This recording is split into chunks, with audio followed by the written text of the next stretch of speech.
Please be advised that the views and opinions of the host and guests do not reflect those of the station, the management, and its network.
Millennial TV. We are bringing you another episode of your weekly dose of relatable discussions.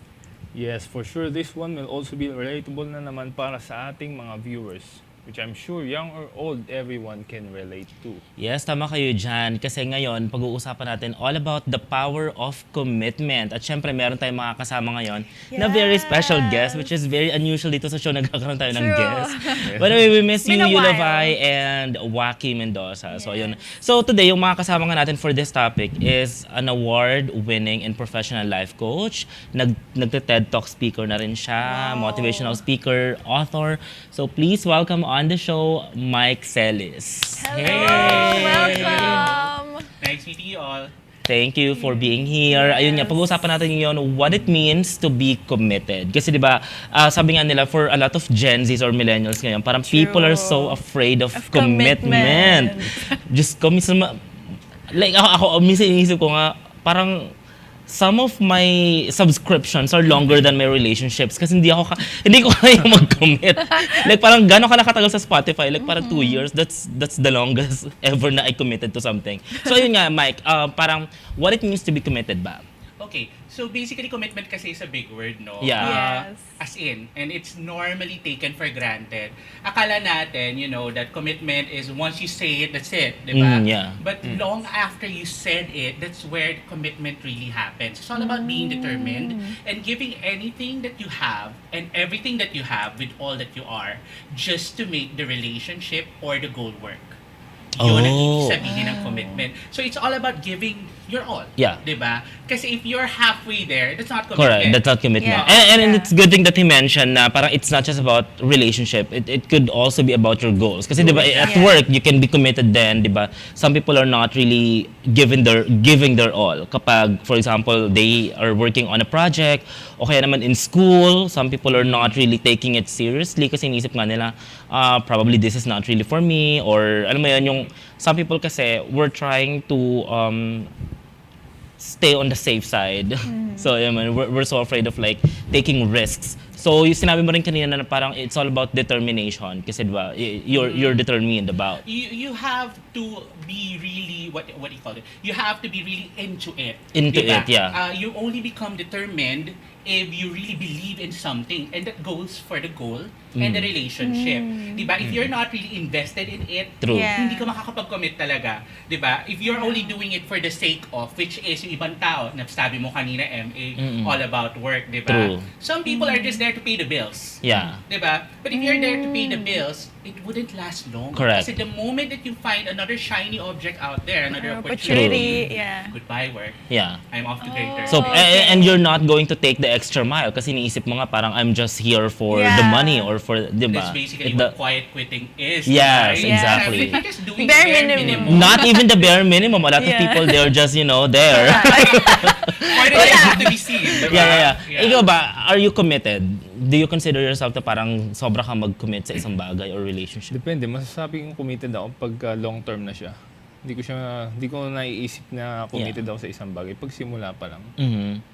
Ganun ba? How do you decide na parang, okay, this is something na parang long-term or short-term lang? Kasi yun nga, some people are very afraid of like committing kasi inisip nga nila, baka mawawala lang din to soon or iiwanan lang din ako neto or this is just a hookup or one-time thing. Before I decide on something, like even just buying things, I would consider it, am I gonna use this? Yeah. Am I gonna use this? Para Or- siyang fixed asset. Or pang event lang or whatever. Yeah. So, syempre, for me, Yeah. I would consider yun nga, yung mga lifelong choices. Correct. And even in dating, some people are dating to marry. Like parang Yeah. they don't just go into hookups or yung mga parang mga casual dates lang or something like that because number one, it's a waste of your time, Yeah. effort, resources, money, di ba? Feelings. Yeah, Yes. correct. Emotions, tapos mo broken hearted yan na naman. Pero ibang tao kasi they're really Yeah. they're really into that. So parang ayaw nila na parang mag-commit because I've watched an episode of Oprah before na parang sinabi doon na parang most people are not really given their all because just in case it fails, it's not going to be playing very safe, devastating. And if it works out, parang it's going to be like a pleasant surprise for them. But the thing is, parang you're not really living, di ba? Parang you're always parang Parang may negative agenda naman behind it. Yeah. Diba? Parang may something that's gonna happen. Yeah. Kasi ako rin, I give my all. protection mo yun sa sarili mo, di ba? Yeah, some people are yeah. very overprotective about themselves din. Yeah. Parang ito, when you were a child daw, what do you want to be? Kasi yun nga, feeling ko karamihan sa mga goals natin or kung mga how we look at things, diba, started when we were young pa talaga. Before I go into that, let me just say something about the sinabi ni Oprah, which was very, enlightening in some way. We all have different experiences kasi. True. So Yeah. that makes us respond to certain different, stimuli, yeah. especially with commitment. Kasi ang commitment kasi parang long-term bond eh. Yeah. Diba? While you can have short-term commitments, diba? The long-term bond scares us because of its bigness. So that's when protecting ourselves, like how you said, comes into play. Yeah. So pag halfway there ka, yung parang sabi mo na parang, hindi pa ako gaano invested. Let's see Yes. how it goes along the way. There's a good part to it, meaning you're allowing it to grow. But there's Yeah. also something that's going to hold you back Yes. Yeah. because you're not fully You're there. not Yeah. 100%. Okay? So it's best, like what you said, that even before you enter into a commitment, you have finally decided for yourself that it's something that you really, really want. Yeah. You have to take calculated risks. Yes. Yun. Are you committed ba? Ikaw, Mike, like super Saan? I mean, in terms of career, nakita ko naman talaga na you're very serious about Yeah. the things that you were very, very passionate about. Yes. Pero kasi in terms of like, ganito, we're very millennials kasi the Millennial TV nga, di ba? Parang a lot of people kasi, they have this parang mindset na parang millennials or Gen Zs nga, parang are so afraid of like commitment. But you know, us, ikaw, tinanong kita kanina if you're committed or gano'n ka mag-commit, sabi mo parang, unless it's going to be for long term na. How about you, Sarah? I can say I am committed, Yeah. but if, like, let's say a situation is like a one-sided, Yeah. like for me, it's not like you're on that situation, but in the end, it's not really for you. Yeah, Gets yeah. ba? Kasi over time, it changes naman. Diba? Correct. So like you would have this decision, okay, it's not for me. But for you, committed ka talaga. Yeah, ako rin. I gave my all para in Yeah. case man hindi mag-work siya, at least, di ba, walang Yeah. regrets, walang And what if. ang hirap pilitin yung sarili mo when that person is not really, Yes, diba? you're not getting the same effort or hindi na ma-match yung ano mo. Okay. How about you? Answering your question previously about while How- growing Yeah, up, yeah, if yeah. I had the same commitment to my dreams and all. Actually, I've changed careers several times Oh. before I finally figured out what I really wanted to be, which is a professional coach. Prior to this, I was in marketing and advertising for 15 years. And then, Wow, I that's was committed to long. that. But guess what was holding my commitment?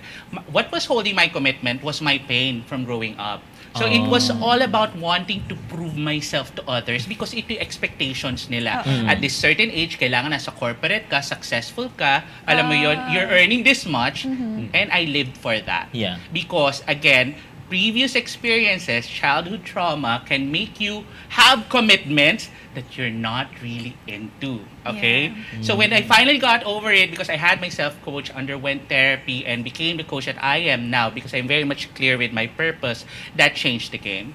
So in each and everything that I do right now, whether I go in a relationship, whether I pursue my goals, or simply surround myself with people whom I think Friends. deserves to be in my space, Yeah. commitment is there, because Yeah. you cannot succeed without it in anything and everything that you do. Gusto ko yun. You cannot succeed without commitment. Yeah, probably you will get it halfway din. Kasi halfway din yung effort True. mo, di ba? Yeah. So, yun nga.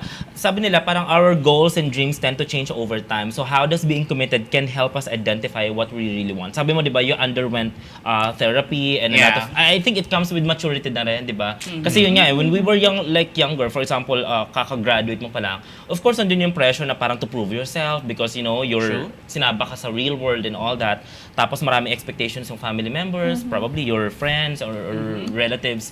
So parang aside from maturity, ano pa ba yung parang naging factor para mag-decide I ka na, think okay, more I'm going than to commit? maturity, it's all about self-awareness, no? Yeah. Para sa mga viewers natin.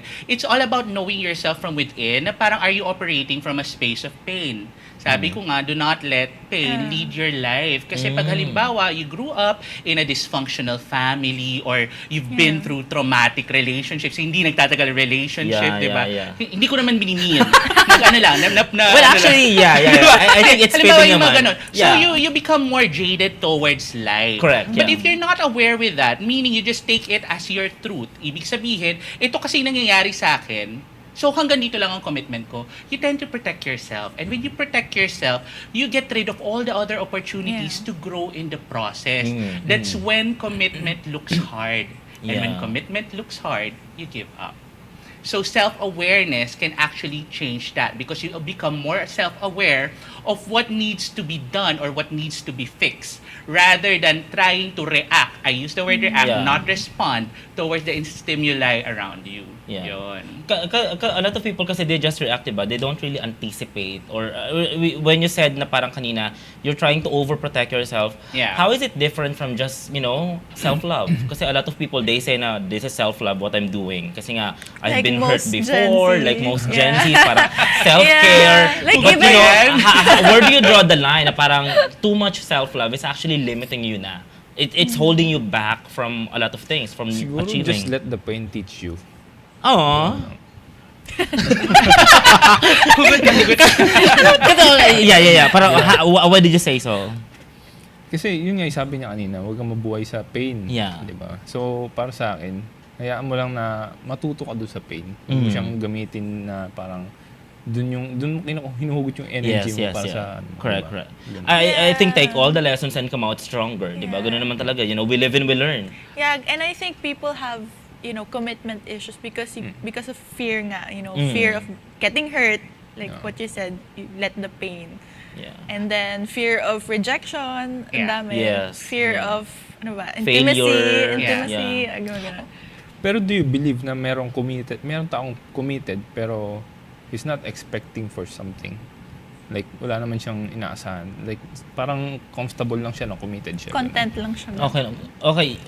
Feeling ko kasi parang at the end of the day, kapag ganun, like, dapat meron ka ring at least expectation or else parang baka ma-burnout ka lang din, di ba? Like, for example, you're very committed to your job, but you're not really expecting anything or kasi inisip mo parang feeling ko, if your commitment is not rewarded at the end of the Yeah. day, it will burn you out or Oh. you will parang realize na parang napunta sa wala.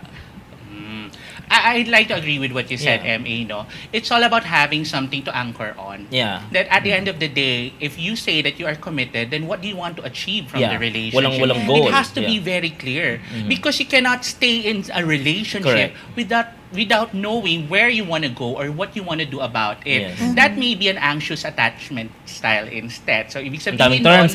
Gusto ko yung anxious attachment style. Okay. style.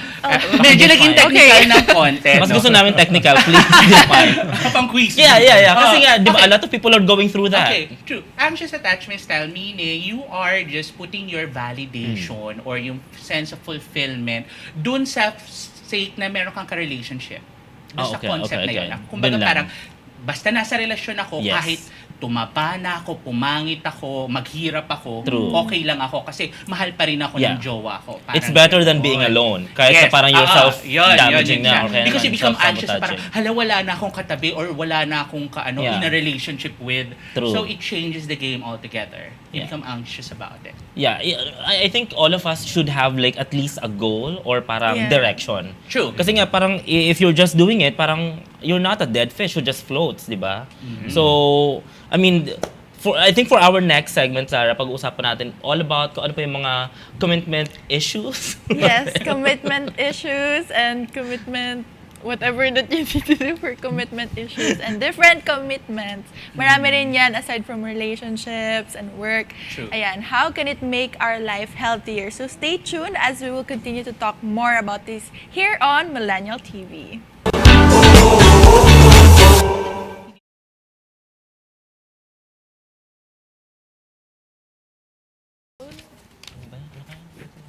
How is it today?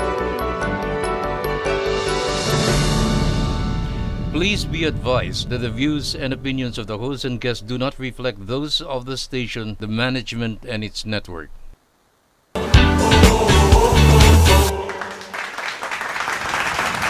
Welcome back to Millennial TV at pinag-uusapan pa rin po natin all about commitment issues. So ito nga, sabi mo kanina, Mike, yung commitment issues natin ngayon, probably it has rooted from traumatic experiences, our childhood. Kasi like for example ako, nagkaroon ako ng commitment issues because I came from a broken family. So iniisip ko, nako, walang forever, hindi tatagal yung mga yan. Yung mga ganyan-ganyan. Yes. Nagkaroon ako ng ganong mindset Yeah. na corrupt actually yung concept ko ng marriage. So for a lot of people, yun yung reason nila. So feeling nyo, bakit yung iba may mga commitment issues pa?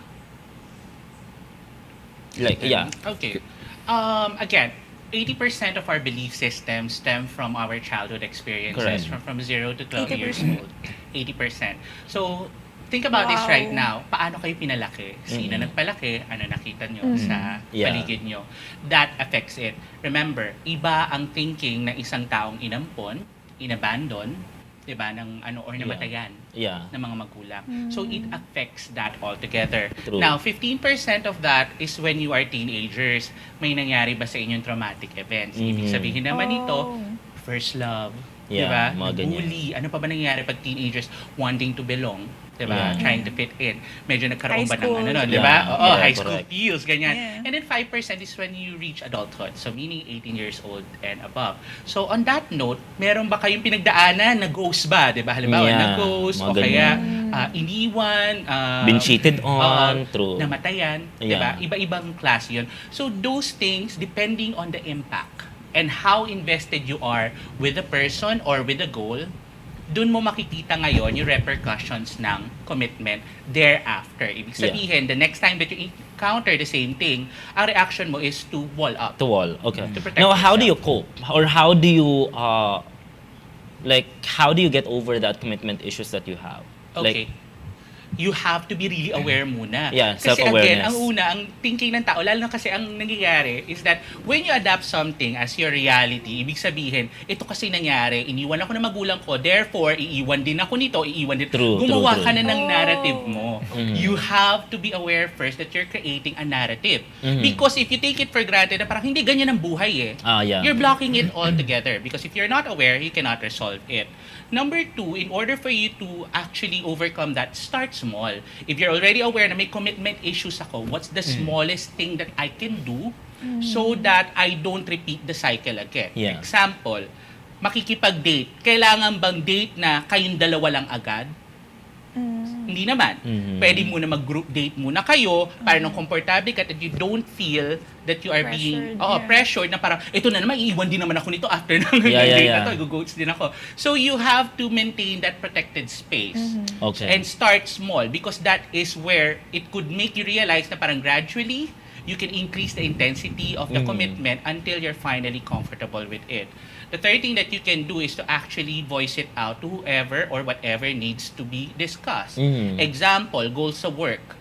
If it's all about promotion, then discuss the promotion with your superior So Correct. that the superior can guide you or your colleagues as well. Kung relationship naman, kung meron kang pinoprospect, di ba, it's best that you actually talk to the person and explain ahead of Yes. time that I may have commitment issues. Okay. A lot of people would hide this. Yeah. Di ba? Kasi Okay. nakakahiya, i-judge ako, iiwan ako. And that basically, again, repeats the process. True, Di ba? true. Yeah. But if you're honest about it and the other person is really invested in you, that other person would help you cope. I think it should also be like, for example, for a lot of adults kasi we have not just commitment issues, communication issues then. We don't know how Yeah. to communicate our problems. We just give them silent treatment. For example, feeling mo na take for granted ka. just ghost You them. just ghost people. You don't talk to them. O kaya naman. But if you have a Yeah. problem, don't parang kasi no, syempre magbo-bottle up yan and then Yeah. eventually sasabog ka nga and then makakaroon ka, yung trauma na yun or yung pain na naranasan mo mata-transfer dun sa True. probably next relationship mo. So, it's going to be unfair. It's actually, very valid what you just said because normally, whatever your pain is, you're going to project it sa kabilang party. Yeah. Ibig sabihin, ganyan ka rin eh. Ganyan yung tatay ko, iiwan mo rin ako. Parang Okay, ganon. okay. O kaya parang, ganyan din yung dati kong boss, siguro yung boss na. So, True. gagawa ka na naman ng narrative. It becomes your reality. And now, when you're projecting things, you're not resolving the pain. Yeah. Pero sa'yo, ang tingin mo, I'm protecting myself. Yes. Nire-ready ko na. But it's like anticipating a war that does not exist. Yeah. So, yun. I think we should also find a mentor. Yung sabi mo kanina, talk to your boss if you Yes. if you have a goal or go to therapy, find a life coach. That's where you guys come in because a lot of people nga they don't have someone to talk to. They just keep overthinking. Yung mga overthinkers dyan. So yung mga ganyan. So parang they're creating their own narrative. They have these delusions na parang naisip nila parang they're living in their own reality na parang isip nga nila na parang okay, everyone is going to be like this and Yeah. like that, which is holding you back to a lot of opportunities, a lot of possible potential relationships. So ayun nga, like for example, for a lot of people na like kasi ako diba kaya nga ako nagkaroon ng commitment issues because of family problems before, yung mga issues. How about you? Nagkaroon ka ba ng commitment issues in your life? I did. Like, sabihin ko ba? Ikikwento ko ba? Okay, Hindi, let's parang say, gist lang. let's say, Why did it happen? when someone left me, Okay. parang I had the face na, okay, I don't wanna date again. I don't wanna date. Don't we all? Dumating tayo. Lahat dumating dun sa, I'm never gonna love again. I know, it's different now. It's different Kasi now. hurt Like, lang I, siya. I wanna connect with people. It's really True. different now. Parang dineprive ko yung How did you sarili get ko na. over that phase? I guess, puro kasi hate in dati ko. Mm. Puro hate. Like, Yeah, true. so Negative. super angry din with men. So Mm. like, I guess I started, focusing on myself. Yeah. And, ayun, I just... And then someone comes along who's just right for you. Yeah, and yun nga, yung narrative na someone will hurt you again, True. ganun. Because not everyone is like that. Ayun. You do not generalize naman Yeah. people, diba? And then some people nga iniisip pa nila, ano yung horoscope niyan? Scorpio o red flag yan? I mean, sobra ka ng guarded na parang Yeah. even Yeah. the stars, so wala namang kinalaman sa'yo. I know a lot of people, they're just making excuses for things na parang... Because they're trying to justify their pain. Yeah, Na and- parang it's their reality eh. Yeah. So para totoo yung iniisip ko. True. Bibigyan ko siya ng A, B, C, D. Yeah. So that's the thing. And some people are not aware of it like how you said. They don't have accountability din. Parang naisip nga nila parang kasalanan niya di ba? Parang sinisisi. sometimes you have your own toxic traits and self-awareness is the key para malaman mo kung ano yung kailangan ni improve. And if it's going to help you, write it down. I-journal mo kung ano yung feeling mong kasi some people nga di ba it's going to be a pattern. Bakit lagi na lang ako naiiwan? Bakit na lang ganito lagi? Because you keep dating the same people. So try mo try mo naman dinidate mo lahat yung mga like I have friends na parang dinidate niya lahat matatangkad, lahat parang may certain characteristics ang hinahanap. And then sometimes you just have to take a chance on someone and then see Yeah. if it will work, di ba? It's hard to take a chance on someone just to be fair to the people who have cycles Oh, or yeah. patterns na ganyan. True. It's hard to take a chance with someone if you are actually trying to fill in a specific void. Ibig sabihin, kaya puro daddy figure ang Yeah. dinidate ko kasi wala akong dad before. Mm. Until you resolve that, Daddy issues. You won't. How do you resolve that? Then you must come into Guilty. Alam mo yun, May daddy into a issues. realization and a compromise with yourself that it's no longer applicable here and now. Remember, all the patterns are based on assumptions that things are happening in a Again, circular motion, but it's not. So if you recognize that immediately and you work on it, despite the pain, that's the only way you can move on and forward from the experience. And you would see na iba na yung date mo. Yeah. Oh my gosh. Like parang I think effective na magpa-life coach dito kay Mike kasi parang you will really learn a lot. Actually right now I'm getting the therapy right now. Ito nga parang okay, how should we understand the value of commitment? Kasi a lot of people they don't understand. Parang for them dating is just a one-time thing. It's just for hookups or kaya naman when it comes to jobs parang may another work naman. Parang they don't see the value in it na parang for them it's just word. I'm committed. They don't see the price actually. Yeah. Kasi maybe they don't have a goal. Like, Oh. 'di ba? Kasi sinabi mo nga rin kanina na parang you want to make sure muna na it's going to be long term tapos you're just floating and ano. Commitment is very important, as I mentioned earlier, no, that it's the secret sauce to success. Okay, and commitment helps you build integrity and credibility, two things which are vital to one's success. It also allows you to live life fully in your terms. Ibig sabihin, if you want a goal and you want to achieve it and you're very much invested in it, you would do anything and everything to make it happen. So that's the value of commitment. It anchors you to something greater than yourself. So again, kung wala kang commitment, you'll be floating around like what you said, or you'd even be pulling yourself back to where you were comfortable. Pero as you grow ba, yung mga commitment issue na yan, nawawala ba? Like let's say, nasa mid-40s to 50s ka na. Okay, I have to be really candid about it, no? Sometimes lumalala pa. Because you have years of experiences showing you the same thing. Parang umabot ako ng 40, wala pa rin akong jowa or wala, alam mo yun, ginughost pa rin ako. So, nadja-justify lalo na parang, ay, totoo nga. Diba? Validate. Okay. You can only resolve commitment issues if you really take time to dig deeper and understand and really, really, really let go of what needs to be, alam mo yun, set free. Okay. And when it comes to maturity naman kasi it doesn't come with age no? A lot of people parang may namita ko ngayon may mga namimita ko na parang they're very very young or they're still in school na parang they're very committed, they know what they want. They they're so focused ngayon. Maybe because of the rin, a lot of it comes from the media. For example, if they're watching a lot of, inspirational talk shows or reading a lot of books, parang feeling ko ganon. So, depende rin kasi siya sa environment and kung paano rin na-nurture, kung ano man yung parang, kung paano ka nag-grow, di ba, sa person. Parang it doesn't necessarily follow na porke 40 years old na parang hanggang ngayon takot ka pa rin mag-commit na parang gano'n. Which is sinabi mga kanina na baka pwede ngang mas lumala pa. Meron na ba kayong parang things that you have na you're very committed to na you have sacrificed for? Feeling ko sacrifice and commitment they go hand in hand, no? True. Yeah. True. But you wouldn't consider it as a sacrifice. You would consider it as a stepping stone, as an opportunity to get better. Diba? Because with commitment, you would never feel that you have to lose something. Because that's the definition of sacrifice. True. Parang you're going to sacrifice something. You have to lose something in order to achieve this. No, when you're committed to something, you only see the value in pursuing whatever it is, whether a goal or a relationship, and you see the goodness in it. Mahirap ngayon, but it's going to make our relationship stronger. Mahirap ngayon, pero pag naabot ko to, it's going to make things better. So you don't lose anything. That's the difference. So if you're committed and it failed, for example, you're very committed to something and then at the end of the day, it still don't get the failed. results that you want. Correct.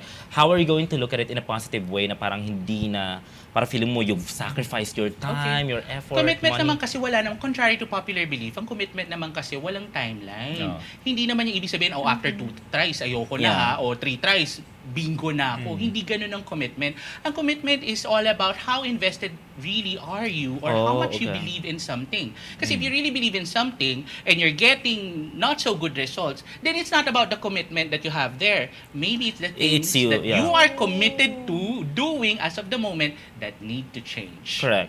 especially in relationships, diba, a lot of people na parang nagsa-celebrate sila ng mga 10th year anniversary o kaya naman meron sila mga ganun. Parang a lot of people, they say na parang they last long because, you know, maybe this, dahil mayaman yung isa or dahil ganyan-ganyan.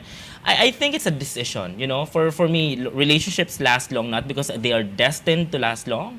They last long because two brave people made a choice. And to stay and to work things out. And a lot of people kasi they don't do it. If you're the only one fighting for it, then it's not worth it. Kasi ikaw nga yung committed but the other person is not. So parang what's going to happen? Okay, you're very committed to your job but your boss is not really helping you. Diba? People are just not supporting you. Your sahod doesn't help. Correct, diba? Like for a lot of people kasi kaya sila nadadala mag-commit because of abusive people. Of people who take them for granted, number one, and then people who take advantage of them.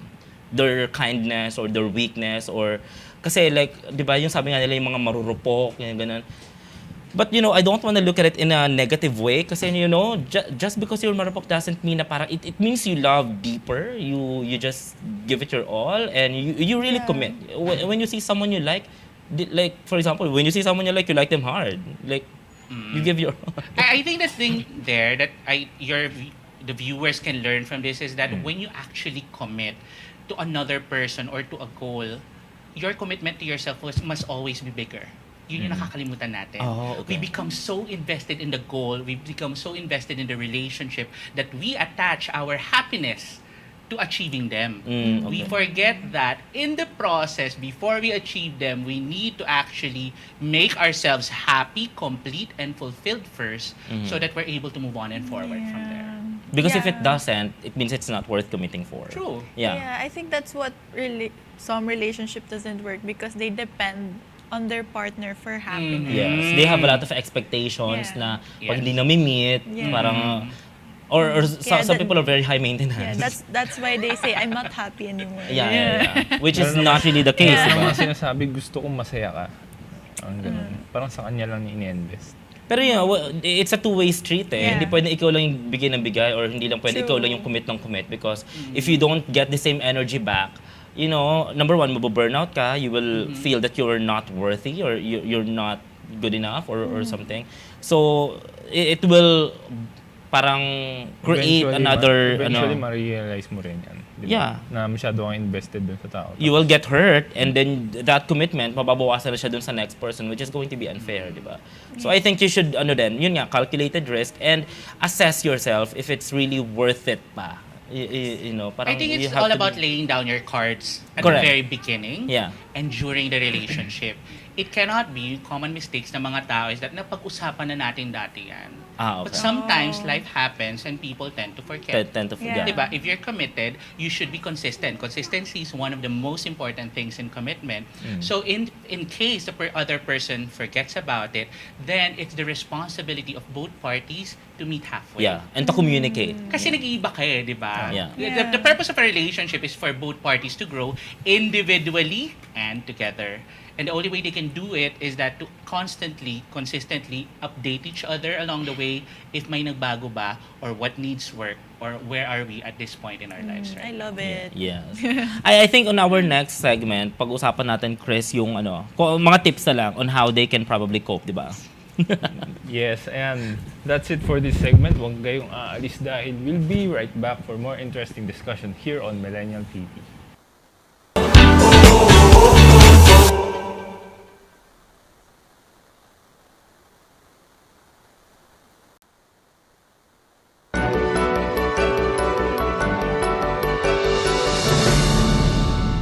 Please be advised that the views and opinions of the host and guests do not reflect those of the station, the management, and its network.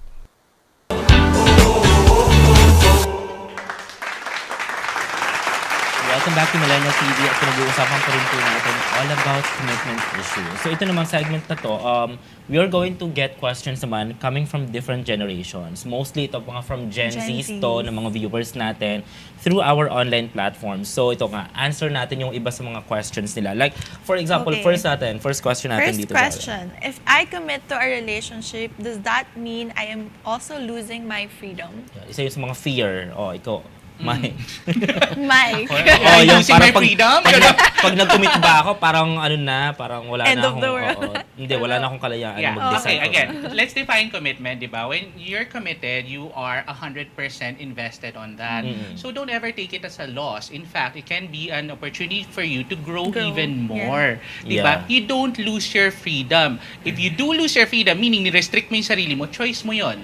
Okay? Okay. Because as I mentioned earlier, being in a relationship means that you have to grow individually and together. And by growth, we mean that we should allow each other to flourish as we are. Flourish. I So love the on word, that yeah. note, you're not losing your freedom, but in fact, you're actually expanding Yeah. it.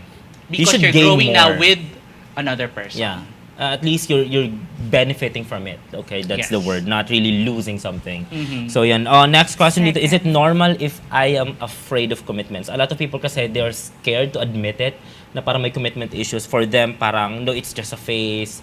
But kung makikita mo nga, sila talaga yung toxic in a relationship. Or sila yung problem dun sa work nila. Kasi sila yung, parang ano lang, they're just there for the money or they're just there for the title na may jowa. But, they are the toxic ones. So, parang some people are not even admitting it na parang... You're in denial. They are in denial. So, is it okay daw to be afraid? Naramdaman muna kita doon. Actually, this episode is built for me. Taylor, talaga for me. Okay. Is it okay if they don't admit it or they admit that Yeah, they have commitment Is it issues? okay Is it daw to okay? be scared? Yeah. It's okay to be have scared fear because of if commitment. something is unfamiliar, applies to whether it's commitment Correct. or pursuing a new goal or whatever it is, moving to another country is the same thing. It's My something fear of the unknown, unfamiliar. yeah. So fear is normal. What's not normal is that if you let fear cripple you, which prevents you from making the commitment, di ba, as you use it as an excuse. Yeah. Ibig sabihin, takot ako is I won't give my all na lang. It's not a justification. It has to be resolved in order for you to be 100% present in Yeah. whatever you commit. It's unfair, I think no? fear is like parang number one, it's parang the goal naman of having fear is like protection kasi.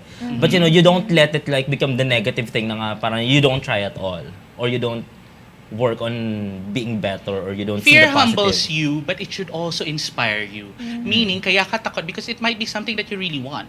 Right? So, okay. come from that space. So, what would you do differently if it's something that you really want? Yeah. How do you conquer that fear pala? Yeah. Well, again, you have to face it head on. Na may fear. Every time that you, alam mo yun, you set it aside or deny to yourself, I'm not scared, sige gagawin ko lang, but you are. And then, all your actions are showing na toxic ka, di ba? Yeah. Ganyan, ganyan. So, you have to face it head on. What am I scared of? What can I do differently to address this? What would make committing easier for me? Those are the questions that you can reflect on. Oh, nice. How do you deal with people who have commitment issues? Like, for example, you are the one na okay, and then parang they are the one trying to enter your life, or you are trying to pursue them, but they have this May commitment maraming issue. ganyan pag dating, no? Like, yeah, for sure. pag gusto niya, casual lang. Tapos parang you would think na, okay, baka over time he will change his mind. Correct. Or kaya, okay, baka he will love me. Baka if I Oy, love him maraming harder, ganyan. he will Maraming realize my ganyan. worth or whatever. Kasi sila yung may commitment issues eh. Parang sa kanila, Yeah. it's very casual. Minsan nga yung parang ano lang eh, parang ano na to, fun-fun lang. Oo. Nakakainis, di ba? Yung parang, ikaw ready ka nang mag-sacrifice, ready kang, you're willing to give them the world, and parang sa kanila, fun-fun lang. Parang, Maraming what are you going ganyan. to, how are you going to handle that if they I have think first the things issues? first. It's all about, assessing yourself first. Kasi sabi mo, I'll use a word, okay. But it doesn't mean that there's something broken about the other party. What we're using is the words that are being taken in consideration right now. If you're the one who's okay, assess yourself first. Is it something that you feel would be fair for you? Diba? Kasi if you're there and feeling mo at the hindsight na parang, hindi tiising ko lang kasi mahal ko. Pag nagkaroon ng problems along the way, you wouldn't be as invested. You would blame yourself and the other party. Yeah. So it wouldn't work out. Now, if you've really decided that this person is for me, then be patient enough to walk through the issue without, again, common mistake, babying the person. Hindi yan na parang hayaan mo lang siya na parang, hindi, sige, maghihintay lang ako until God knows when. Alam mo yun, baka someday, isin na lang I natin ang cannot. toxic relationships and all those. No, it's all about talking through the issue. Ibig sabihin, small steps. Oh, bigyan mo rin ng timeline. Let's see Yeah. if this would work out in 6 months. True. Diba? Because that gives you a definite goal that you can focus on. And in those 6 months, unti-unti, try nyo. Oh, tanungin nyo, pag-usapan natin, are we still in the same space? Yes. Kamusta ka? May nagbago ba? Kasi kung wala, up to 6 months, mag-iisip-isip tayo, di ba? Actually, hindi ko pa patagalin ng 6 months yan. 3 is the magic number. By the third month, you Bro, should get B, your answer. ikaw naman. Me, 6 months? Lalo na in gay dating, 6 months is 6 years. You Correct. know, alam naman yung gay time natin. Yung para kaming aso, may dog years kami. So, Times 8 actually. Yeah. So, I mean, yun nga. Pero importante yung sinabi mo na parang don't be unfair to yourself. A lot of Yes. people kasi, Yeah. they beat themselves up by staying with the wrong person. And then at the end of the day, they're still going to blame themselves for trusting the wrong person. So, di ba, ikaw Yeah. yung talo at the end of the day. So, huwag kang papalugi, Bes. Okay, next question. Can a couple or co-workers and family be healthier if there is commitment? Why or why not? Or if there's no commitment ata. Medyo Baka yun yung hindi ko ano. No commitment or may commitment? Parang no commitment ata Okay. yung... Kung wala commitment, then you would be all over the place. Di ba? Hindi pwedeng wala label. Let's be candid about it, di Yes. ba? Check the label. Yes, di ba? Check the labels. Kung ano kayo ngayon. Because, again, the labels would assure you. Yeah, of the Yeah. commitment. Yeah. No man is an island. You don't wanna pag tinanong ka, sino siya, iba-iba yung sagot. Minsan friend, minsan kamag-anak, minsan, alam mo yun, accountant. Cousin. Iba-iba, True. di ba? So that hurts your self-worth. True. So, there has to be commitment because with commitment, you determine the level of interest, level of love, level of effort, level of time, and level of resilience that a person is willing to give you. And Yes. those are the things that you can demand when you're committed. True. I love, Love it. it. Oo nga. Kasi ang hirap mag-demand if pag Wala, sinabi niya na di parang ba? hindi naman kita jowa eh. We're not even exclusive. Kasi hindi nga siya nag-commit sa'yo. So, at the end of the day, Huwag ka na mag-demand. lugi ka. Huwag ka na mag-demand. Huwag ka na mag-commit. Huwag na. Just move Go. on, okay? Stop waiting for them to change Yeah. their mind because, you It's a know, waste of feeling time. ko, you can give them a chance by communicating your issues, Well, like yeah. your intentions. Sabi mo muna parang, you know what, I'm really committed to this. I really want this to grow. I'm work, seeing a yeah. future with you. Parang, yun yung sinabi mo kanina, parang figure out if you guys are on the same page. I think what's very important here for your viewers is that you realize that your needs and wants don't become less significant when you're in a relationship, whatever kind. Okay. Kasi ang mga tao parang hindi, ako lang. True. Bibigay lang ako, ganyan. Paano ka? Yung martyr. Diba? Oo. In 2023, martyran, guys. Hindi na siya uso. Hindi Like, na. akin parang it's going to drain you, which is Correct. not going to be worth it. No Yeah. amount of friendships or relationship is worth damaging your mental health for. Yes. Yeah. Love it. Sorry, ito. What are the signs that the person is ready to commit? Ito naman, ito yung okay to. Kasi for a lot of millennials out there, they don't really know if, ano ba to, may chance ba ako rito? Seryoso rin Well, ba? ang dami nga namang may What are the mixed signs? signals. Yeah, or ano mga, some mixed signals is a red flag, di ba? Ano yung mga green flags? I think, wag Unang-una tayo dun- time, di ba? Yan, may time sa'yo. Oo. Yung unang-unang sign. I think yung mga na-mention ko nga kanina, yung mga pwede mo i-demand. When a person has time, Yeah. when a person exerts effort, Yeah. when there is love, meaning yung feeling na You as in feel it, genuine love, when there is resilience, meaning the willingness to bounce back and alam mo yun, and compromise. So because if none of those words. are present, then maybe the other person is not yet ready. But please don't base it on the other person. Base it on yourself. True. Because it can never be na parang automatic sabay kayo. Yeah. Pwedeng hindi eh. Laging merong mas, Yes. na mas committed, Oo. mas in love, mas ano. But don't stop yourself from feeling. Pero totoo yun efforts equals interest. Kapag hindi mo like a lot of people can fool you by, you know, giving you sweet messages, you know, yung iba parang nadadala agad sa laging consistent naman sa text, good morning, just it takes 10 seconds to text you. But you know, is that person really willing to meet you and get to know you more? Does that person actually parang you feel safe with that person, number one, di ba? Yeah. Parang, kasi a lot of people, they're so confused kasi binibigyan nga sila ng mixed signals. Hot and cold, like minsan sobrang into them, and then kinabukasan. I think that's where your personal security comes in. Yeah. So if you're secured with yourself, regardless of whatever attention or affection others are showing you, if it does not sit well with you, ibig sabihin, it's not exactly what I It's not want right. or what I deserve, then you'll be fine. So please stop blaming the other person about giving mixed signals kasi yun yung pain point nila eh. I'm giving mixed signals to protect myself. Diba? Okay, Kasi I may not be ready for a relationship pero parang gusto kong ma-feel na nababalidate ako ng ibang tao. So how do you handle that situation? Like parang do you stay or when do you leave? What do you think do you deserve? So you should know So what to it's all on you. Coming from a space of self-awareness Yeah. and self-worth, you know what's best for you. Yes. So, doon ka manggaling. Do I deserve to be treated as True. an option or as a Aww. meantime fling? Diba? Yes, yeah. Or do I deserve to be treated better? Is this the kind of love that I want? Correct. Because if it's not, again, based on love languages, if hindi aligned din naman yung manner na pinapakita, it would never work out. Know Kahit- your worth, Oo. yun yung number one. Yeah. At saka yung, tama yung sinabi mo na love language. Like for a lot of people kasi, like acts of service yung love language nila are very physical. And then yung iba naman, like they can be with you na very low maintenance sa LDR. Pero hindi nga align. Kasi at the end of the day, kung hindi nga align yung love languages ninyo, like for example, you're longing for ano ba to, words of affirmation and hindi niya naman kayang ibigay yon kasi nga very insensitive or whatever, then what's the point, di ba? I have a question. What if someone, as you said nga, love freely. So what if someone throws a love bomb on you on the first pa lang na hindi mixed Yeah, signals? correct. How would you know if it's a red flag or not?